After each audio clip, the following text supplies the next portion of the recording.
ನಮಸ್ಕಾರ, ನಾನು ಡಾಕ್ಟರ್ ಶಶಿಕಾಂತ್ ಅಂತ ಹೇಳಿ ಡಿವೈನ್ ಗ್ರೇಸ್ ಹಾಸ್ಪಿಟಲಲ್ಲಿ ಮೆಡಿಕಲ್ ಡಾಕ್ಟರ್ ಆಗಿದ್ದೇನೆ. ಇವತ್ತು ನಾವು ಸ್ಕೇಬೀಸ್ ಬಗ್ಗೆ ಮಾತಾಡೋಣ. ಸ್ಕೇಬೀಸ್ ಒಂದು ಇಚ್ ಮೈಟ್ ಡಿಸೀಸ್ ಅಂತ ಹೇಳ್ತೀವಿ. ಒಂದು ಮೈಟ್ನ ಸಾರ್ಕೋಪ್ಟಿಸ್ ಸ್ಕೇಬಿ ಅಂತ ಹೇಳಿ ಒಂದು ಮೈಟ್ ಬರುತ್ತೆ. ಅದರಿಂದ ಆಗಿರುವಂಥ ಹೈಲಿ ಇನ್ಫೆಕ್ಷಿಯಸ್ ಡಿಸೀಸ್ ಇದು. ಏನಾಗುತ್ತೆ ಅಂದರೆ ಕೈ ಬೆರಳುಗಳ ಮಧ್ಯದಲ್ಲಿ ಒಂದು ನವೆ ಥರ ಅಥವಾ ಪಿಂಪಲ್ಸ್ ಥರ ನಮಗೆ ಗುಳ್ಳೆಗಳಾಗೋದು, ದದ್ದುಗಳಾಗೋದು ಎಲ್ಲ ಆಗುತ್ತೆ. ಸೊ ಅದರಲ್ಲಿ ತುಂಬ ಟಿಪಿಕಲ್ ಲಕ್ಷಣ ಏನಂದರೆ ಒಂದು ಇಂಟೆನ್ಸ್ ಇಚಿಂಗ್, ತುಂಬ ಜಾಸ್ತಿ ಇಚಿಂಗ್ ಆಗುತ್ತೆ. ಸೊ ಇದು ಇನ್ಫೆಕ್ಷನ್ ಹೈಲಿ ಇನ್ಫೆಕ್ಷಿಯಸ್ ಸಾಂಕ್ರಾಮಿಕ ಆಗಿರೋದ್ರಿಂದ ಏನಾಗುತ್ತೆ ಅಂದರೆ ಇಟ್ಟು ತುಂಬ ಬೇಗನೆ ಸ್ಪ್ರೆಡ್ ಆಗುತ್ತೆ. ಈಚ್ ಮೈಟ್ ಇದು ಪ್ಯಾರಾಸೈಟ್, ಇದೊಂದು ಎಕ್ಸ್ಟರ್ನಲ್ ಪ್ಯಾರಾಸೈಟು. ಸ್ಕಿನ್ ಕೆಳಗಡೆ ಅದು ಹೋಗ್ತಾ ಇರುತ್ತೆ.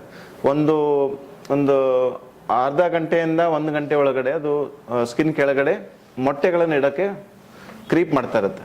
ಸೊ ಇದು ಪ್ಯಾರಾಸೈಟಿಕ್ ಇನ್ಫೆಕ್ಷನ್ಸ್. ತುಂಬ ಡಯಾಗ್ನೋಸಿಸ್ ತುಂಬ ಕ್ವಿಕ್ ಆಗಿ ಮಾಡಬೇಕು. ಮತ್ತು ಪರ್ಮೆಥ್ರಿನ್ ಮತ್ತು ಬೆಂಜೋಯಿಟ್ ಕೆಲವೆಲ್ಲ ಮೆಡಿಸಿನ್ಸಿಂದ ನಾವು ಕ್ಯೂರ್ ಮಾಡ್ಬೋದು.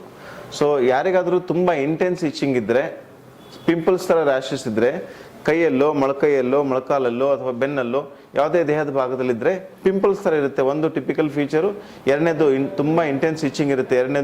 ಮೂರನೇದು ಗೆರೆಗಳಿರುತ್ತೆ. ಸೊ ಆ ಈಚ್ ಮೈಟ್ ಸ್ಕಿನ್ ಕೆಳಗಡೆ ಹೋಗ್ತಾ ಇರೋದ್ರಿಂದ ಒಂದು ಇಚಿಂಗ್ ಮಾಡೋದ್ರಿಂದ ಗೆರೆಗಳು ಫಾರ್ಮ್ ಆಗುತ್ತೆ. ಇವು ತುಂಬ ಟಿಪಿಕಲ್ ಫೀಚರ್ಸ್ ಆಫ್ ಸ್ಕೇಬೀಸ್.